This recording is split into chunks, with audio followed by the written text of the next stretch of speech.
Frau Feldhammer, würden Sie noch ein wenig von Ihrem Freund erzählen, der später Schriftsteller geworden ist? Ja. Also,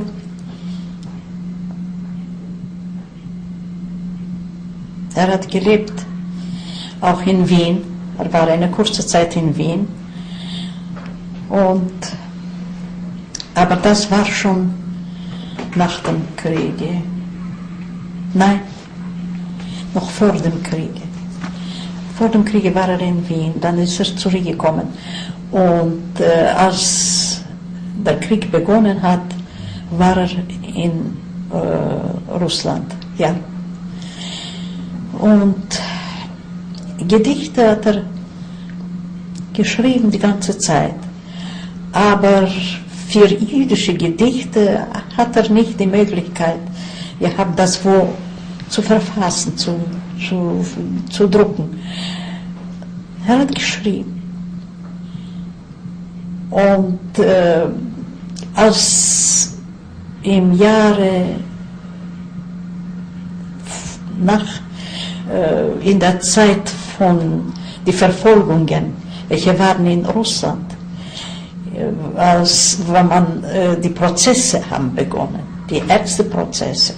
Und dann war eine Verfolgung vom jüdischen Komitee, wo es war Michoels, wo es war sämtliche jüdische Vorsteher sind damals verfolgt und zugrunde gerichtet worden von den stalinistischen Gesetzen.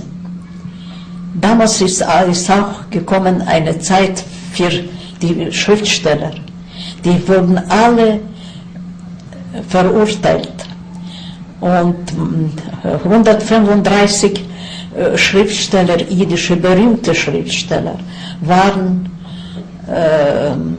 ermordet. Mein Freund Sakzir ist verurteilt worden zu 10 Jahre oder vielleicht 15 Jahre Zuchthaus. Es war verschickt irgendwo in Sibirien. Dort ist er erkrankt und mit schwerer Mie ist er zurückgekommen dann.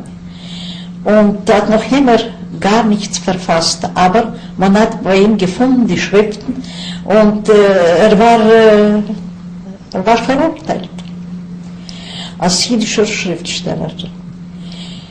Die waren alle qualifiziert als Zionisten, als Anhänger von Israel damals. Und das war eine große Sünde für die Angehörigen zur jüdischen Nation. Dann war auch der Prozess von den Ärzten. Das ist doch bekannt, den jüdischen Ärzten, welche waren auch verrechnet als die Feinde vom sowjetischen Regime. Sämtliche waren verurteilt. Sagen Sie nochmal den Namen Ihres Freundes? Sakzir. Und sein Vorname? Motel Sakzir. Erst mal in Israel hat er 2 Bände Gedichte verfasst und die habe ich auch bekommen, aber nicht von ihm leider, von einer Freundin, welche hat sie mir dann übersendet.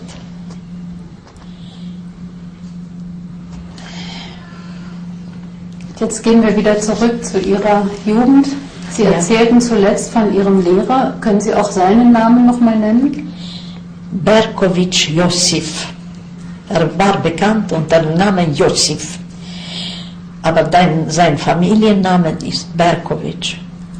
Er war ein wunderbarer Mensch und hatte eine interessante Theorie in der Pädagogik. Er hat sich gerichtet auch nach Pestalozzi, nach verschiedenen Erzieher und berühmte Pädagogen Er hat in dieser kleinen Stadt, wo ich kann nicht sagen, dass es war so eine reiche Natur. Nein, es war eben ein kleines Wäldchen nur. Es war kein großer Wald im Sinne, einen grünen großen Wald habe ich dann in der Bukowina gesehen, aber dort war es nicht. Aber es waren diese schönen Felder und er hat diesen Geist, dieses Streben zur Natur entwickelt bei den Jugendlichen. Man ist gegangen, spazieren und diskutieren und besprechen und das war sozusagen ein Wegweiser für die Jugend.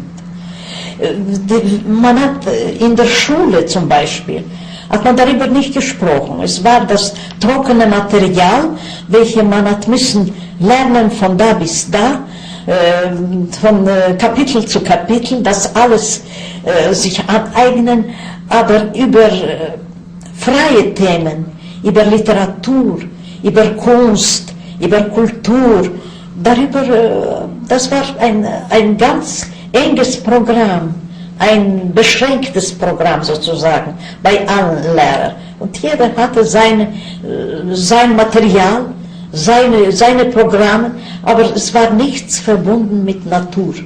Es war nichts verbunden mit Kultur. Und das war der erste Lehrer, welchen ich damals kennengelernt und habe ihm auch ein ganzes Leben habe ich mich erinnert an diese Gespräche, an seine Meinungen, an seine Empfehlungen. Was ist über verschiedene Probleme. Weil in der Jugend kommen doch viele Fragen zur Erscheinung. Über Leben, über Dasein, über Gott, über Mensch, über Frieden, über Freiheit, über verschiedene Probleme kommen doch im Streben der Jugend zu einem schönen Leben, zu einem richtigen Leben, zu finden den richtigen Weg. Sie verstehen? Und er war eben so ein Anstifter, so wie ich habe gesagt, ein Wegweiser. Und wie alt waren Sie damals? Ich war 14 Jahre, 15 Jahre, ich weiß. Und welche Fächer hat er in der Schule unterrichtet? Er hat unterrichtet, ja. Welche Fächer? Er hat unterrichtet Literatur, rumänische Literatur, aber es war nicht rumänische Literatur. Es war eben allgemeines Wissen, weil er hat das so verwickelt und das so eingeflochten, zusammen mit etwas Breiteres. Es war nicht, die rumänische Literatur hat sich dann später entwickelt, aber es war ein Großrumänien, welches ist geworden nach dem Krieg, aber es war noch eine sehr beschränkte Kultur sozusagen, welche sich mehr gestützt hat auf Frankreich, auf ausländische Quellen. Und er war nämlich diese Person, welche hat erfasst das Breite, das Weltweite sozusagen. Das war für mich eine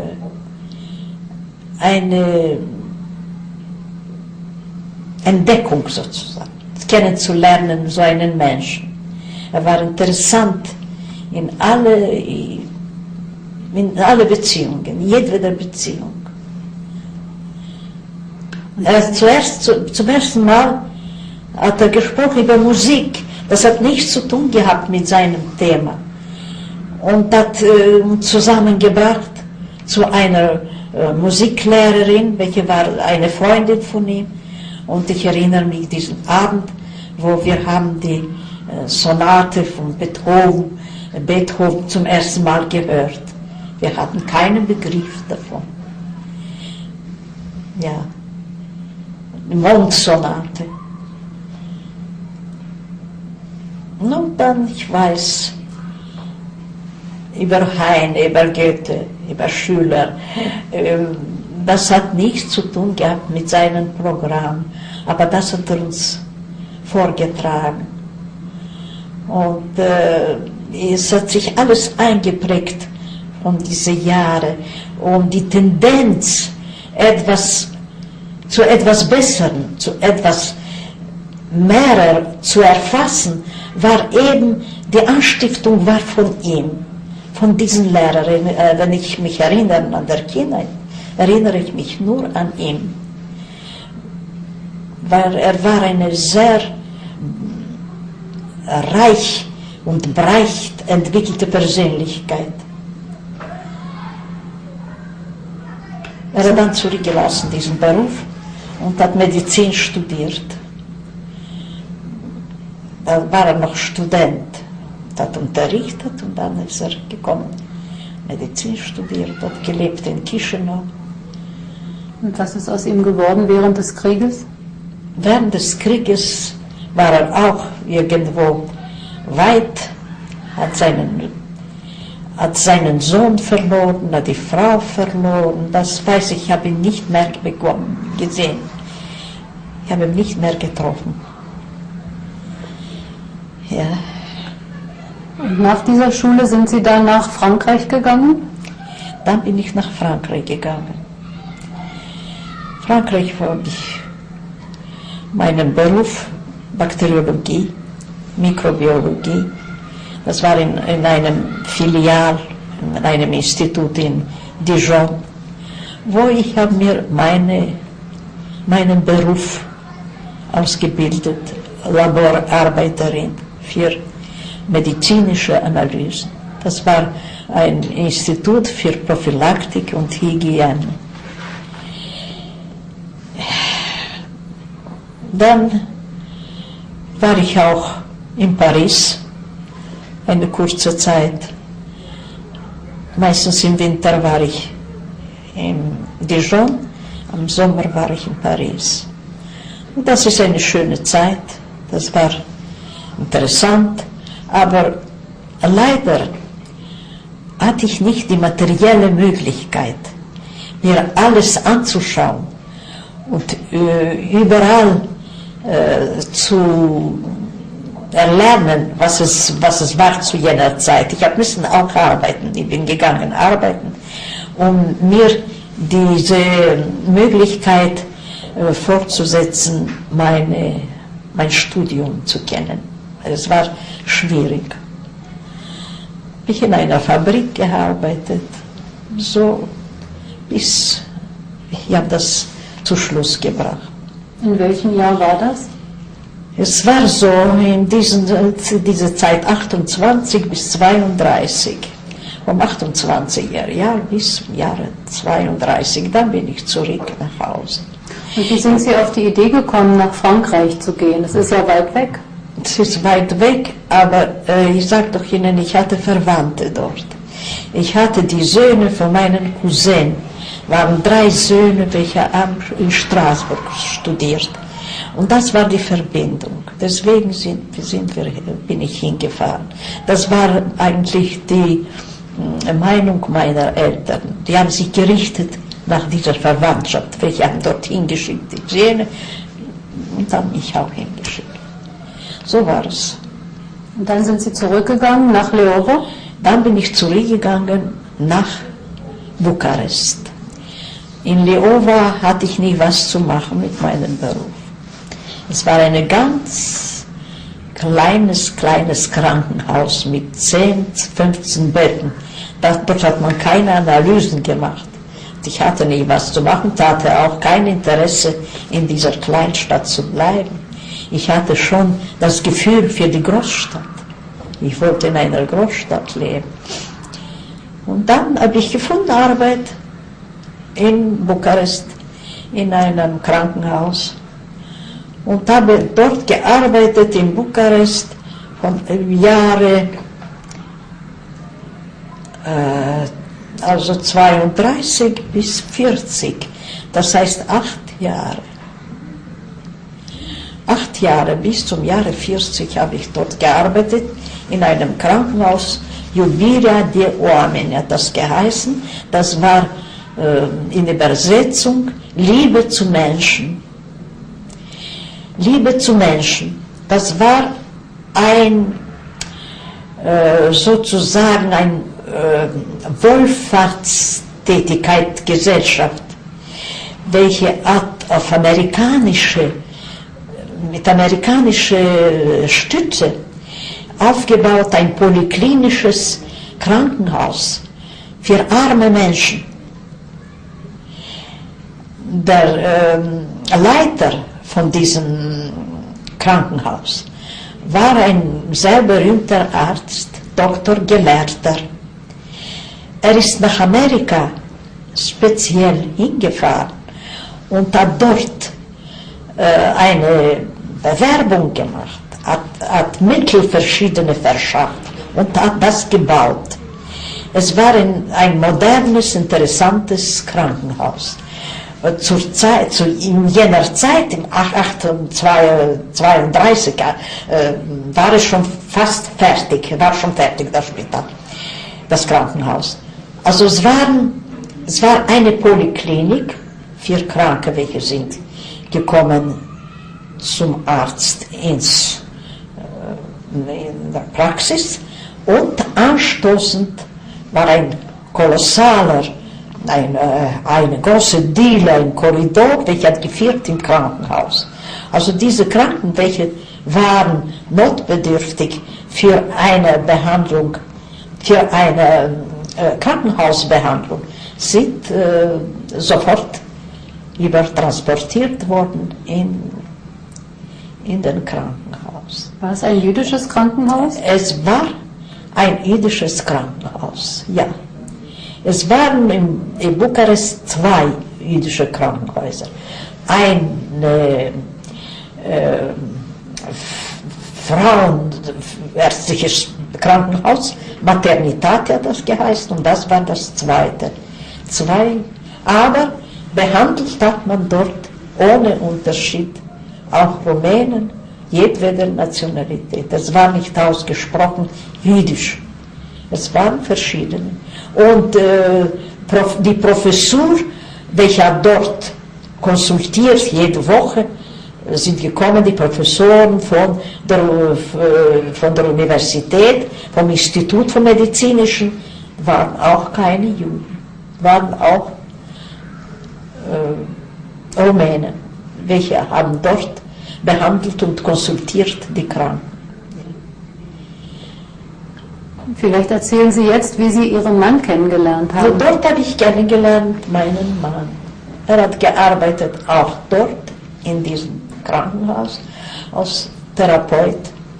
Zuerst hat er gearbeitet als Student noch, er war noch im 6. Jahr, hat er begonnen, dort die Praxis zu machen.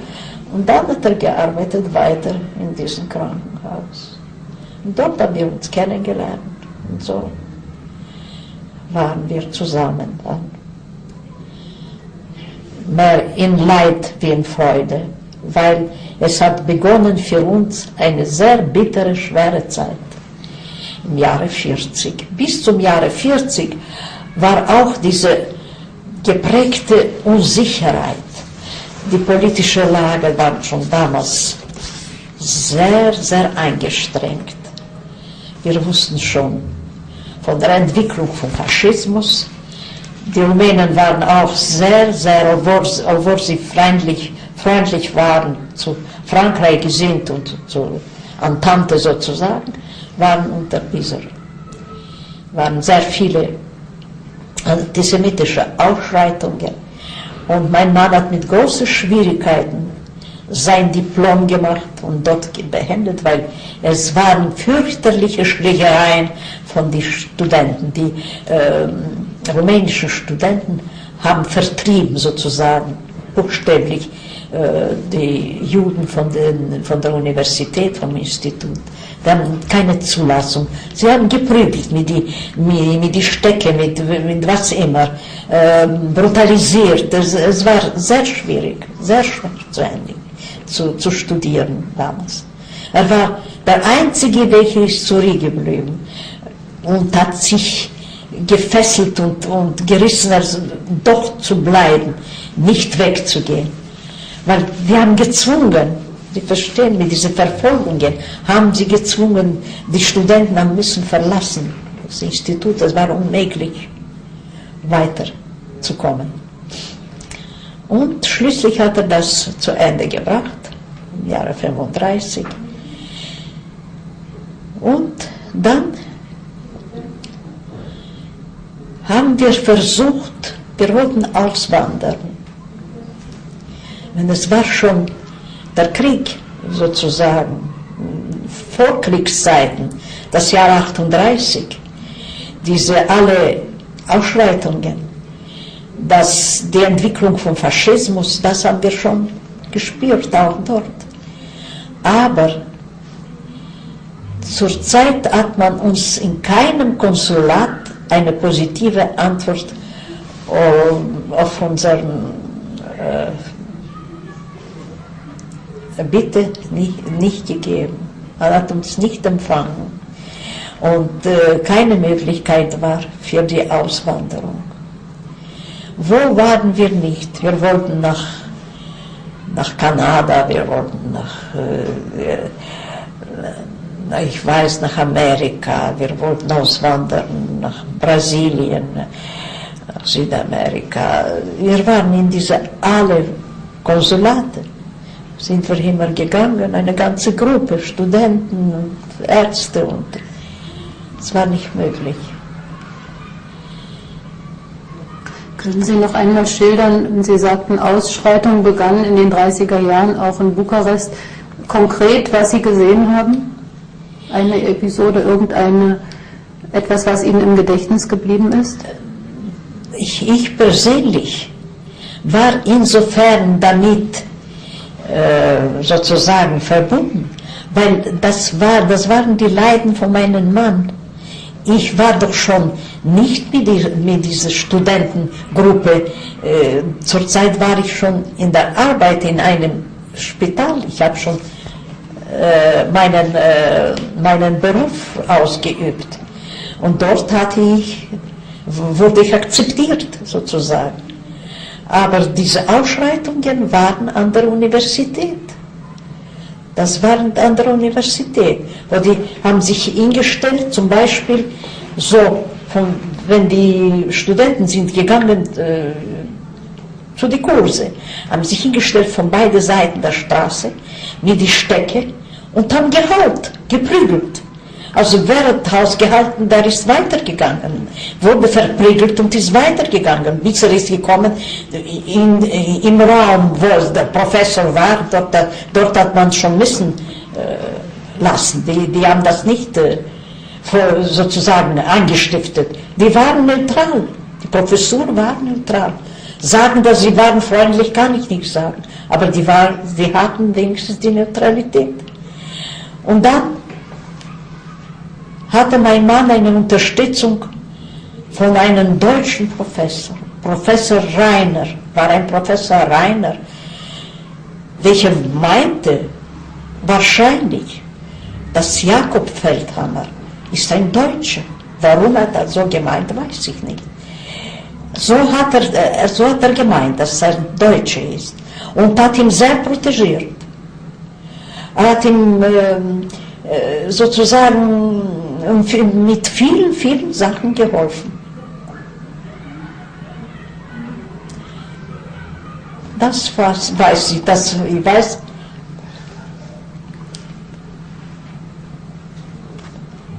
Das war noch während der Prüfung.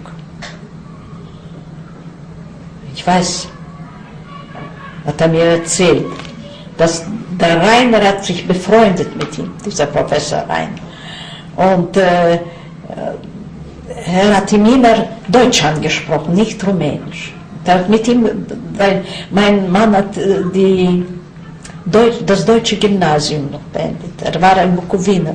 Und in der Bukowina war noch bis zum Schluss ein deutsches Gymnasium in Czernowitz.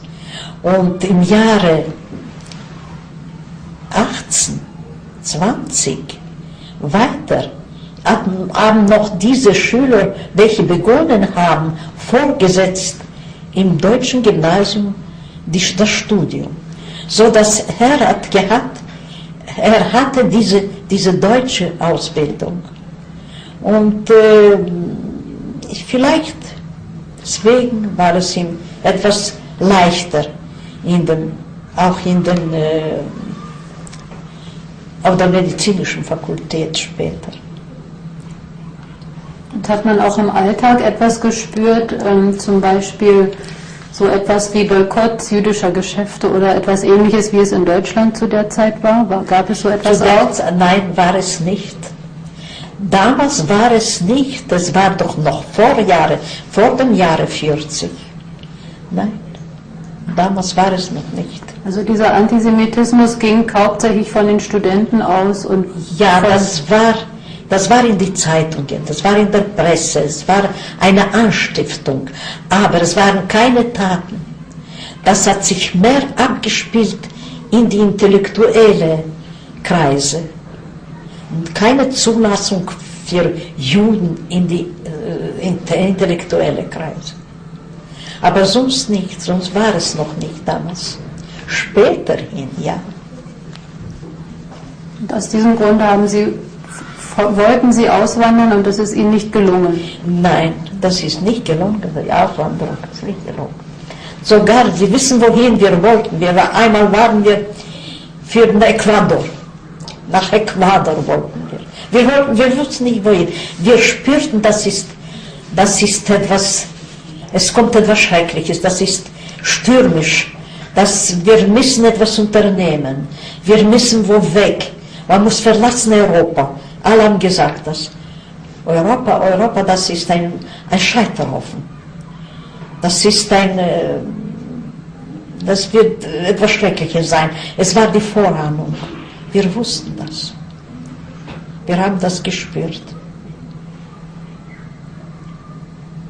Und dann sind Sie 1940 zurückgegangen. 1940, nach dem Pakt Ribbentrop-Molotow, war es die Bukowina, ein Teil vom Gebiet von der Bukowina und das ganze Gebiet Bessarabien zuständig zu Rumänien geworden. Zuständig zu Russland geworden, sozusagen. Das ist verkehrt, wie gesagt, wir haben ja gehört. Also sind wir geworden russische Bürger. Wir waren aber zurzeit in Rumänien. Ich war in Bukarest und mein Mann war in Bukarest. Unsere Eltern waren teilweise in Bukowina und in Bessarabien. Aber es war ein Erlass, dass wer angehörig ist zu diesen Gebieten, welche geboren sind in diese Gebiete, können nach Hause fahren. Und das war gültig für die Armee, weil es waren viele mobilisiert damals. Es war schon Kriegszustand in Europa und wir hatten schon die polnischen Flüchtlinge.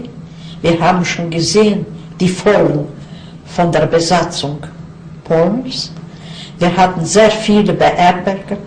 Wir haben aufgenommen und gesehen die Verzweiflung von den polnischen Ärzten, welche sind zu uns gekommen, als in einem sozusagen, wo man kann eine Zuflucht finden bei uns in unserer Gesellschaft. Und damals war ein Problem, was ist zu tun? Wohin gehen wir? Bleiben wir und warten wir ab, bis man wird uns überrumpeln? Das kommt doch weiter. Dieser Blitzkrieg geht doch, wir haben doch gesehen schon, wohin das geht. Das heißt, Rumänien wird auch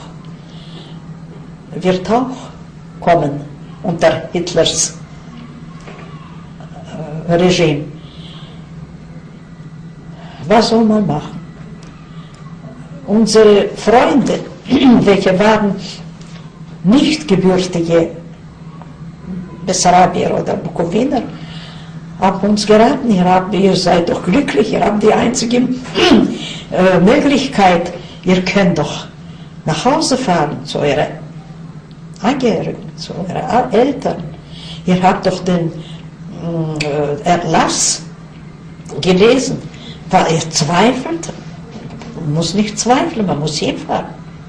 Und so sind wir gefahren. Eine Gruppe ist gefahren, wir sind mitgefahren, zusammen mit dem Militär. Das war so ein Erlass, weil mein Mann war zur Zeit mobilisiert. Und das war noch eine andere Geschichte bei mir. Ich habe nicht gewusst, wo er ist, weil er war damals in dieser Zeit, wo der Erlass ist gekommen, dass man kann in der Bukowina und in der Bessarabie die Angehörigen, Gebürtige können bleiben dort, aber meinte ich, dass er ist geblieben dort, weil wir hatten keine Korrespondenz, keine Verbindung. Es war schon keine Verbindung, es war schon eine trübe Zeit. Die Rumänen haben verlassen das Gebiet, die sind gefahren nach Großrumänien, ins Legat sozusagen, und die anderen sind hingefahren in diese Gebiete und es war eine große Bewegung. Ja? Wir müssen jetzt eine kleine Pause machen.